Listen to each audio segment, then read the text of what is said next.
It's the Loving LeAnn, and we are here at Nancy's Pizza Midtown, 265 Ponce Leon Avenue, where you know Mike G is holding it down. Pioneered this thing in Atlanta with the Nancy's Pizza, and this is so good. So when you come, I know you want the deep dish, but if you've never had the rustic, you must try. And we have Nate Duhon, who is in town from the Chi. Yes, so ma'am. he had to come to Nancy's Chicago Pizza. Had to. Yes. Had to. And so also from Married at First Sight, and so, but he's so much more. We've learned so much more about Nate in this little time, and thank you for accepting the invitation. I appreciate you having me. Absolutely. I'm sure that, you know, a lot of people pull on you for different things, and you have to filter. So I'm glad I made it through the filter, Nate. It's all good. What made me win? Tell me. What? Oh, man, you said pizza, I had to come. Yep. Dangle the food. Dangle the food. Absolutely. So whatever that win is, I just accept it. So now let's get in Nate's business. Before MAFS, who was Nate Duhon? What were you doing? I mean, before and after, it was the same person. You know, always been fun, outgoing, funny type of guy. You know what I'm saying? That's still me to this day. Okay. Okay.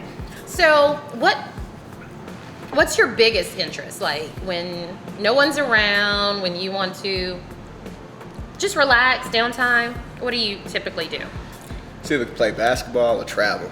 Okay. Either one of those two, which is why I'm out here right now. I love to travel. Okay. So, I haven't played as much basketball lately. Kind of been on the road so much, but definitely those two. Who's your basketball team? I don't have a team. I was a huge Kobe Bryant fan, though. Okay. Yeah, that was my guy. And but I just really like good basketball. Yeah. You know, and man, Golden State, I would have to say, I had to hop on that bandwagon real quick. Okay. Look, one of bandwagoners. Okay. Okay. That's okay. I like college better than I like professional for whatever reason. I hadn't had a professional team in a long time. I used to be a Pistons diehard, but that was back when they were the bad boys and, you know, just all of that. And since then, they changed your uniform. Are you old enough to remember when they changed your uniform? From that green? Yeah, well, no. So initially, they were the blue with the circle in the middle with the Pistons, blue and red. Right. And then they went to that funky green. That was kind of a Grant Hill era. Right. I didn't like that. Can I get this out of your way? We're good. You're still No, working? yeah, he's still working. Thank you. And that's just one of our amazing servers, Twyla, who's taking good care of us. And so, the other day, I'm a big Daddy's girl. So my dad and I got to watch a little bit of the UT Kentucky game. Okay. And UT prevailed. We got out of there with a win in Lexington. But yeah. So I kind of like, I don't know, the passion with college is different. It is. You know. You know, it seems like they give every game their all. Yeah, they've got a different hunger. They've got a different hunger. Yeah. So. With the NBA, I mean, they're playing so many games, and I can imagine it's hard to get up for every game. Playing 82 games within the season. Oh wow. Some from a back-to-back. Yeah. Flying all across the country, staying in hotels. At some point, probably it's just like, man, I need a break. Yeah. Right? So. Yeah. But when you do what you love, like I wonder if they're still doing what they love. Right. Or are they working? Right. That's tough. Yeah. That's tough. Because I believe it. I'm a big purpose person.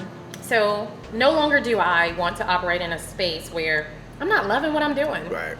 I don't want to. It's hard to make me do something that I don't want to do, and it's not any defiance, or it's not. You know, I'm not gonna be homeless, look naked, or hungry. So if a girl got to go clock in and do something, I'm good with that. Right. Just ain't what I want to do. And even if I have to do like a short term, you know, I just don't want to do that. Right. So what's on your career path? What's on your life trajectory? Where are you going, Nate?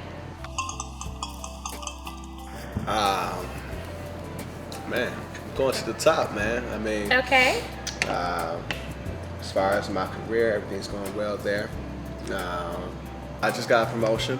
Congratulations. I appreciate it. So that's going well. I'll be transitioning out to Iowa for a little bit, and then I'll come back to Chicago. after Okay. about 6 months or so. Okay. So, I mean, things have been going well. What the heck is in Iowa? Like, I mean, just like who's in Iowa? Like, are black people in Iowa? I hope so. I hope it's a nice little mix. But I've never been to Iowa, so I've got to go there. But I know, I haven't been You've either. never been? No. Oh goodness.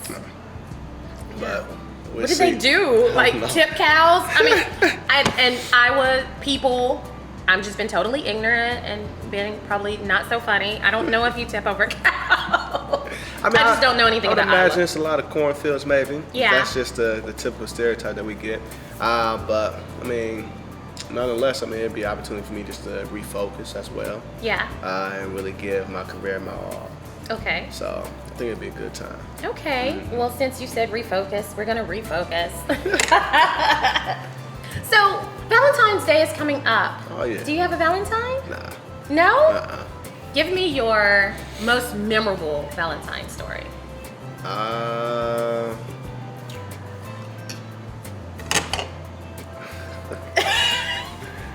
don't know. Probably when I was a shorty. I'm not gonna feed you first if you're not gonna act right. I Make know, you work right? first and then you eat. It's the most memorable Valentine, though. Probably my first one when I was a shorty. Okay. Uh-huh.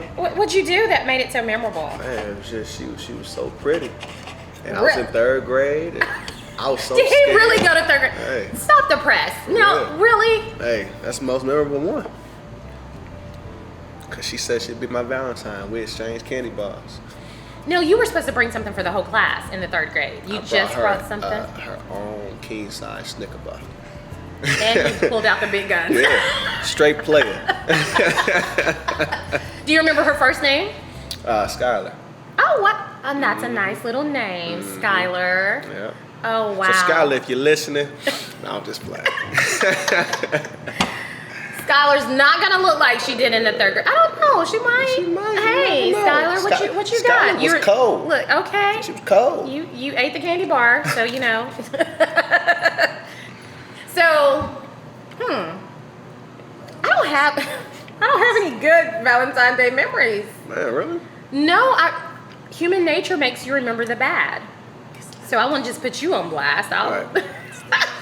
I'm definitely gonna ask you, like, you know, shoot, put me on the spot. So I too am an open book now. I'm just like, you know what? You get so far in your life, you've learned, you know. And so my ex-husband, which was my high school sweetheart. Okay. This is so awful.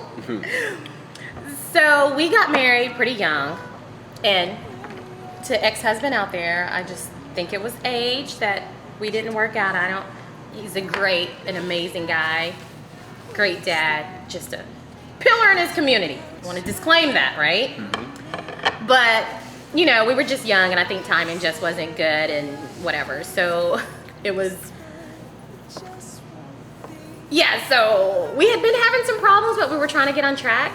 So I got up early in the morning, like at 5 something, because I wanted to go to Panera Bread. Okay. Are you familiar with Panera Bread? I wanted to go get some pastries. I had bought a fondue pot, and I had gotten chocolate, and I got all this, I mean, just laid out. 5 o'clock in the morning, I'm doing the most, right? Right. Because one, where Panera Bread was not close to where we lived. Right. I lived close to the Alabama state line, and Panera Bread, the closest one was closer probably to Tennessee. Okay. Just a nice drive. Right. But I was committed to the cause. I had a nice little red, you know, cutie thing on, you know, and I was going to, when he came home, I was going to be at the top of the steps with all this, and so you had it all planned out. I had it all planned out. I was good for it. So he got up from work because he worked the overnight shift, and he didn't come home, and I'm like, okay, I gotta keep heating up this chocolate. Right, Stop right. playing. You're gonna mess up my apple's about to turn brown. You know, just all of this. And so then I waited a little longer, and then finally he calls and he says, you know, he's stopping at the store a bit. But now he's probably like 2 hours late. Like, what the freak? Why are you late? Right. So then he comes in, and I could tell he got the last bear off the shelf because the ear was all bent, like everything else had been on top of it. He got the last bear off the shelf. He got this really generic card, and a card for a woman. I don't know if guys like cards. Bernard, do you like cards? Not really. It's not gonna move you. Okay. Anyway, And then I'm a word person. So the card was so like just generic. Just, no thought into it. You probably got the last card too. So it was probably the only one that didn't say mom. Right. And then, so we exchanged gifts and all that. I'm sitting there, and this is gonna get you. This man starts to cry. He starts to cry. Really? Yes. And he's just like, I don't want to be with you. That's what he said? And yeah, he was just like, I don't want to be here. I was like, on Valentine's Day, and I'm darn near naked. Is that not awful? I damn I want to give you a hug. Like, I'll take one, Nate. I'll take a hug right now. Man, that's tough. Oh, man. Yes! That is the Valentine's Day that I remember. Yeah?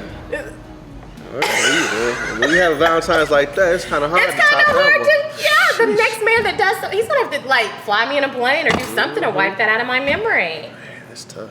That's tough. I made everybody sad. Let's take a drink. But I'm good. I am so healed. I'm just not that bitter lady. Yeah. You know what I'm saying? I'm so good. Now you can look back at it and just I laugh can. at it. Yeah. No, don't get me wrong. It's still like, gosh, get a little choked up telling it. Right. But overall, like I said, I think sometimes timing just isn't good. Especially when you're young. Right. Women mature. I think women mature faster. So at 16, I knew he was supposed to be my husband. Right. He's like, I haven't been to enough strip clubs. Right. And I haven't seen enough of whatever it is that men need to see before they slow down. And at 21, 22, Right. he didn't feel like he should have a wife, a mortgage, and all that good stuff. So, yeah. Well, enough about me, Nate. I was interested. I was going to start asking you some more questions. Look, what you got? So, Nate, back to you. Okay, so tell me what's going on with your body. What we got on your arms? He's like, what's wrong with my body? Wait a minute, hold on. This is a whole different animal. So, over here, it says, the favor of the Lord surrounds and protects me like a shield. Okay. On this side, I got this when I finally got my Division I scholarship for basketball. Okay. It was a struggle, Took some no's, had some promises that I thought was gonna come through, didn't come through. Yeah. And so through the pain and struggle comes a stronger man. And then I got a whole bunch more. But You got a whole bunch more? You're not an Etch-a-Sketch. We just can't shake you and it comes off. That's what I was telling no. But it's all one big story though. Just, okay. Okay. You looking for any more? You getting some more? Nah, if I do something, it'd just be like, just to add to the pieces that I already have. Okay. So are you addicted? So I hear it's addictive. I don't have any tattoos. It is. Yeah. To a certain extent. Because it's like, once you get it, then you start saying, that kind of needs some company over there. Okay. Right? And they just keep adding to it. Right. So, but at this point, like I said, I'm pretty much comfortable with everything I have. Okay. Haven't had a tattoo about 2-3 years now. Okay. Yeah, so. Anybody's names on there? No. Would you ever get somebody's name? No. Not even the wife? No. No? Not happening. But what if she's like just initials? A matching tattoo, maybe. No. Are you jaded? No, by no means. I'm just too smooth of a guy for that. Oh, you was gonna say a player. Player, right? But when I say player, people go, "Oh, he's a player." No, that's not what I mean when I say that. Okay. Well, tell us. Let's break down that terminology. Vocabulary class. Okay. So where I'm from. Okay. You know what I'm saying? Like, player is almost like saying that's a cool dude. You know what I'm saying? Like, if you see, like, all right, player, I see you. You know what I'm saying? It's like, it's a cool thing. Not like, oh, he's out here just macking on a whole bunch of different women. That's not what we mean by that. Okay.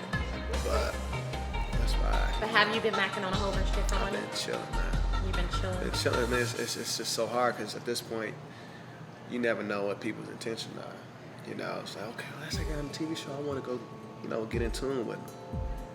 Yeah. Nah, baby. Because even though y'all was on a TV show, that's not me, that's not what made me. Right. You know what I'm saying? Without a TV show, I'm still, I still got some clout. Yeah. I still got friends. I can still go talk to whomever and have a conversation. So I feel like a lot of times you just be a little on edge, like, you gotta keep an eye on them. Yeah. And what then do they want? And on top of that, I'm just so focused with my career at this point. I don't need no distractions. I'm gonna be moving to Iowa. You know what I'm saying? Like, maybe you don't want these problems. You don't want these problems. You don't want to be. What is he out there doing in Iowa? Nothing. But it's just. So, do you consider yourself trustworthy? Oh yeah, most definitely. Really? Most definitely. Just to be honest with you, I'm a very upfront person. And one thing that I feel like a lot of men do, or just people in general, they might not say it, but one thing I feel like people do is once we see kind of what ticks you off, we kind of start to filter everything that we tell you. Not that I'm hiding something, but I know if I tell you I stopped and got me some ice cream before I came home, and you wanted me just to come straight home, I'm probably just gonna say, hey, there's a little bit of traffic out there, because I know that if I say I stopped and got some ice cream because this is what I told you before, you yelling at me for the next 2 days. Yeah. Right. Now, if I could tell you everything and you can have your disagreement, you can say it civilly. I don't have to sit here and hear you argue with me for the next 2 weeks about it. I'll tell you anything you want to hear. Okay. That's just me. That's something I can work on, sure, but I just don't like to be mad. Yeah, because nobody likes to be mad. I know, but it's just like I have no problem with somebody. I want people to voice their opinions. I want people to tell me how you feel. Tell me when something I do that pisses you off. But we're both now, adults. do you not like to be nagged, or do you not like people asking you questions? No, ask me questions. Okay. But take my answer for what I give to you. Okay. Don't tell me that what I'm telling you is not true because you know it's something else. Right. Okay. All right, why'd you ask me that? Okay. Because clearly what I'm telling you, you don't want to believe anyway. You was better off just going with what you thought. Right. Because I've gotten to a point where I've had 2 major girlfriends. Not even that. I had 2 girlfriends throughout college and a wife now. Yep. Right. Okay. Right? I'm to the point where I don't want to argue no more. You know what I'm saying? I even got to that point where I was at that point with my wife. Right. Where I don't want to argue. Yeah. Like, that's too much energy. Yeah. We could be doing something else. Right. And cause I did all my arguing with my 2 girlfriends in college. Yeah. I learned. I failed. It's like, my wife, I don't want to argue, man. We can go do something else.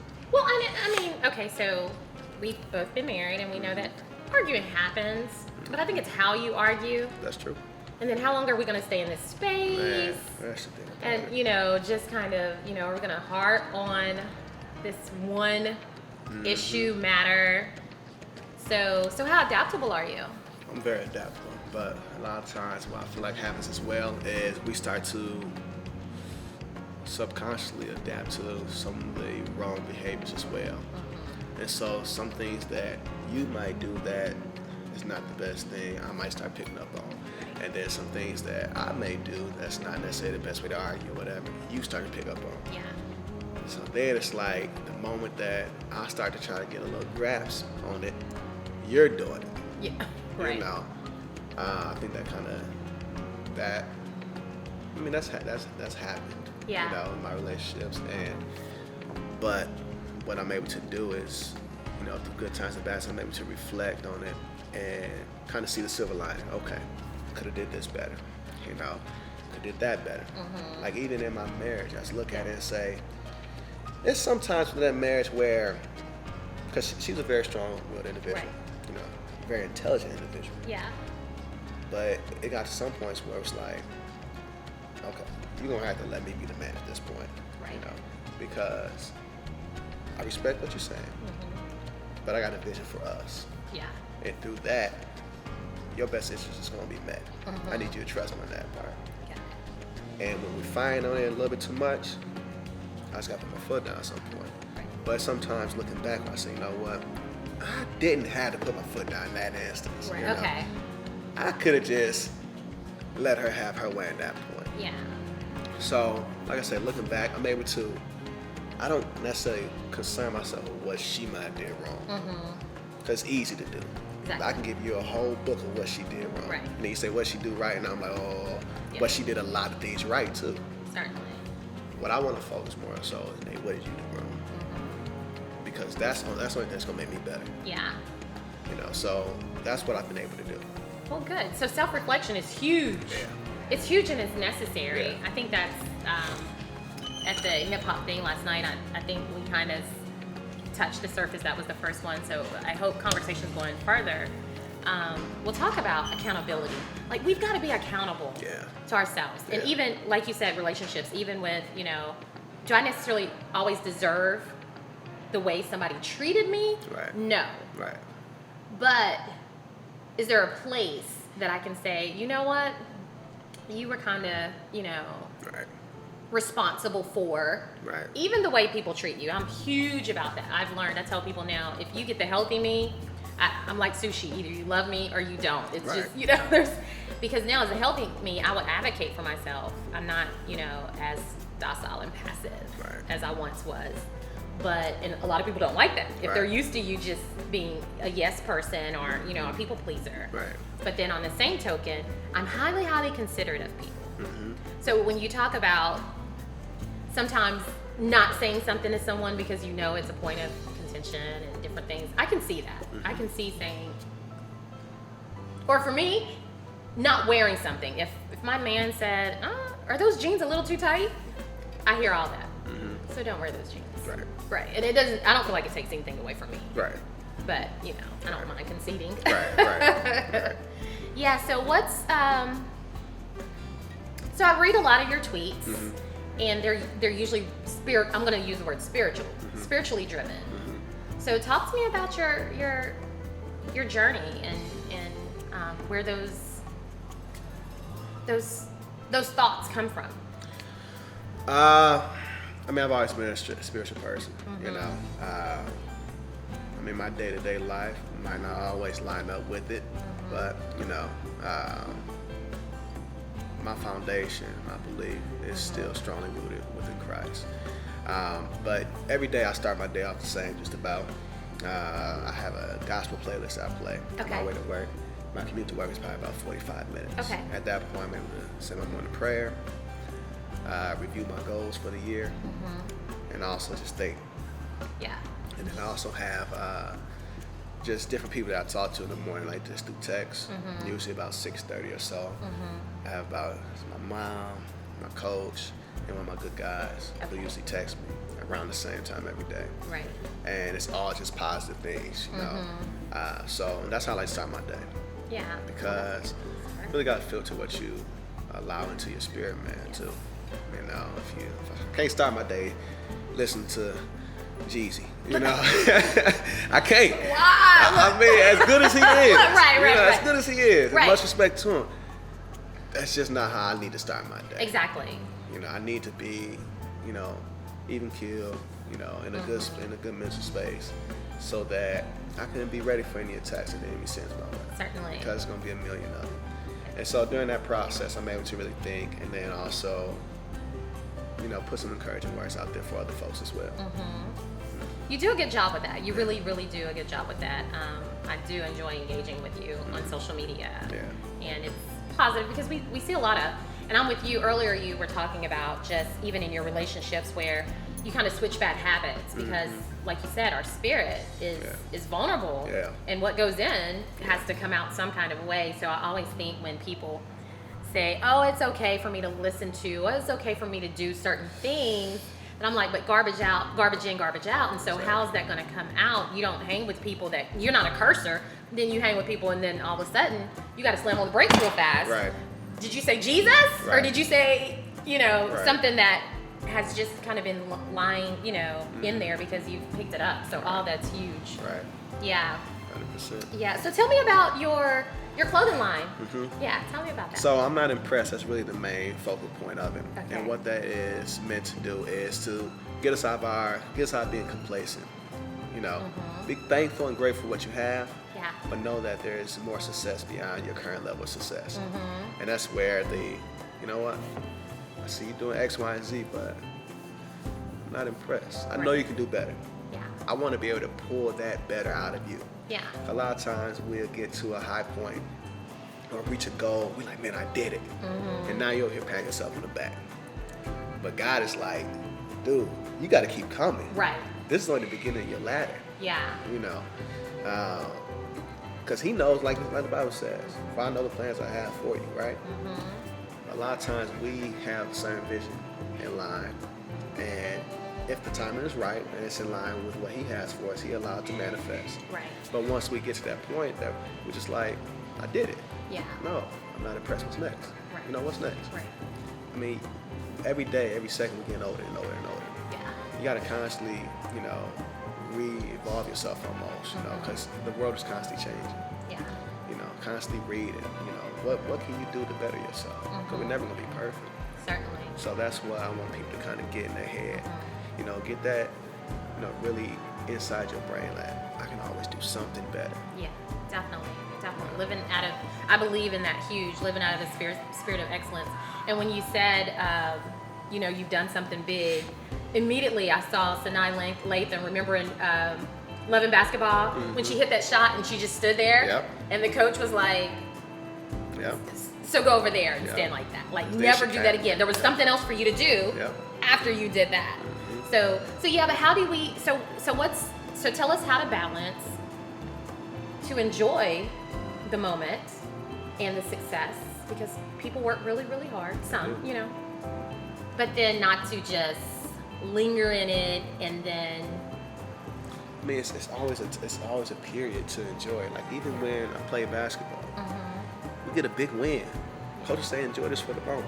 Yeah. But you gotta know when that moment's over, because we gotta focus for the next team. Right. You know, and it actually happened to us. So we knocked off one of them. I think they were actually ranked, or almost about to be ranked. Okay. We knocked them off, like whooped And them. tell me, who were we? What was you? I played at Chicago State. Okay. And we had beat New Mexico State Okay. University. They're a great university. Yeah. Beat them on a Thursday. We were excited that next day. You know, excited that night, excited the next day. Saturday, we still had a game, though. Yeah. And we're like, man, that's just, you know, Texas paying down. We're going to whoop them, right? Come in Saturday, we still, you know, on our high from Thursday. We lost to them by 25 points. Wow. And they were literally the worst team at that time. They were the worst team in our No, conference. you became the worst team. Right.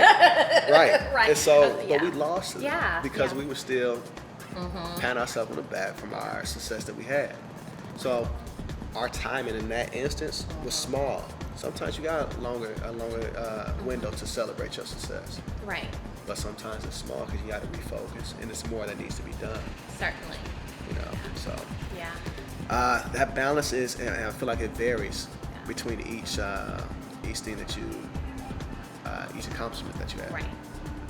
Yeah. And I remember, I think going into 2017, I just can't believe we're in 2018. I feel like we crazy, just like celebrate something and then it's, you know. And so I was fortunate, and the shirt I have on is an anthology. I was a co-author in a book, and then that year I also was blessed to have an opportunity to be featured on a magazine. And so I said going into 2017, that must happen in 2016, I like took them off my desk. Like I didn't want to, I wanted not to be riding on that, like that's, what have you done now? Because success needs to be relevant. Right. You know, a resume that talks about what you did, you know, 1995, I was. Don't nobody care about Yeah, what you nobody used to do. Yeah, that's just an old man story about back in the day. So to stay relevant and to stay really competing against yourself, wanting to get better and, you know, grind. And I love the fact that you have people that kind of that iron sharpens iron to feed and pour into you and motivate you. I was just telling one of my girlfriends the other day, I was like, the key to us is just never be down at the same time. Right. Just never, you know, so always have that team of support. So have you lost any of your friends with this new lifestyle kind of? No. I haven't lost any friends. My group of friends that I have, my core, they're pretty solid. Yeah. Like they're really solid individuals, and you know, even if we're not able to communicate on a daily basis, they still understand like our bond isn't going anywhere. Yeah. You know, because it's genuine. Right. And when we get back and talk to one another, it's like we didn't miss a beat. So I haven't lost some friends. No. Okay. So who are you in the friend group? Are you the crazy one? Don't talk to him on speakerphone. Are you he's the wildflower? He's kind of quiet, but he's cool. Are you the butthole? You'll like him after you meet him. I'm that guy who's gonna be the life of the party. Okay. Who's gonna be able to go into a room full of strangers, and bring that whole room together. Okay. I'm that guy. Okay. And I love it. I'm a people person. Yeah. You know, I'm a people person. I love to converse with new people and just make new friends, and because you never know who you're gonna meet. Absolutely. You know, and it's always interesting to hear somebody else's story. Yeah. And see what similarities you have. Yeah. You know, we look so much different. We look so different on the outside. Right. But now I'm talking to you. Now we got so many similarities. So I like that. Yeah. So I'm just gonna let you take us out, and then you just have to promise me that anytime you're in Atlanta, or anytime I'm close by and I say, hey, I see you're here, you just let me holler at you and get the scoop, whatever's going on in your life. Can we do that? We can do that. You got my number? Yeah. You know, anytime you're in the Chicagoland area, let me know. Oh, you gotta invite me. I got you. Okay. I got you. So tell us how we can stay connected with you, how we can support you, or just whatever. So tell the people what you want them to know. Well, like you said, my name is Nate Duhon. I live in Chicago. You can connect with me on social media, mainly Instagram. That's the one I really keep up with the most. It's at Nate Duhey. It's NateDuey. Man, if y'all ever in Chicago, let me know. I'm always down for a good time. All right. Well, thank you. And how was your food? Amazing. Look, I gotta get this. Look, I'm gonna take this with me. Let's go with him Let's for come dinner. with me. He's got. Well, absolutely. Well, Nate, thank you so much for just hanging out with us. This was nothing but conversation and pizza. Just meeting new friends. We're all about meeting new people. So, y'all, this is the Loving LeAnn. Make sure you stay connected with me. Bernard, all hearts and minds clear? We need to tell the people anything? Okay, so how do we go out? Keep loving. There you go.